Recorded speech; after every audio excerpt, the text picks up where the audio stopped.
so let's read the question. The question says that write the range of the following trigonometric function and the given trigonometric function is sin x. इस question में sin x का हमको range निकालना है. बहुत ही simple सा question है.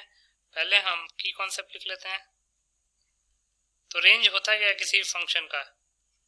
Range of any function is the set of all output values of a function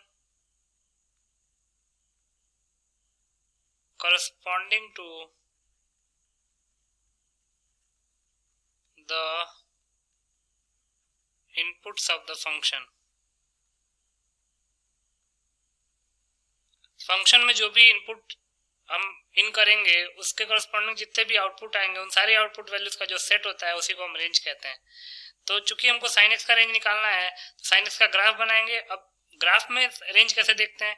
तो जो भी y एक्सिस पे वैल्यूज वो ग्राफ ले रहा होगा वही उस ग्राफ का रेंज हो जाएगा, उस फंक्शन का रेंज हो जाएगा. तो पहले हम y equal to sin x का ग्राफ बना लेते हैं.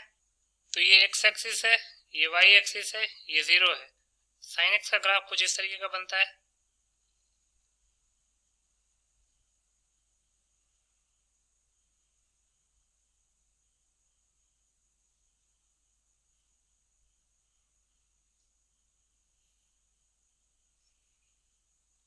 अब ये ग्राफ माइनस इन्फिनिटी की तरफ जाता है इधर और इधर प्लस इन्फिनिटी की तरफ जाता है.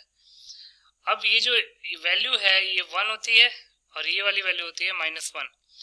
अगर आप ध्यान से देखेंगे तो आप x कुछ भी पुट करिए, इनपुट आप कुछ भी दीजिए, y एक्सिस पे हमेशा ये जो ग्राफ है वो -1 से 1 के बीच में लाई कर रहा है. इसका मतलब कि आप x की वैल्यू कुछ भी पुट करिए, sin x हमेशा -1 से 1 वैल्यू लेगा. तो यहाँ से लिख सकते हैं therefore range of sin x belongs to -1 to 1. -1 भी वैल्यू लेता है और 1 भी वैल्यू लेता है, तो इसलिए हमने क्लोज ब्रैकेट लगाया है. तो यहां से हम लिख सकते हैं hence -1 to 1 will be the range of sin x. So -1 to 1 close bracket will be the final answer. I hope you understood it well. Best of luck.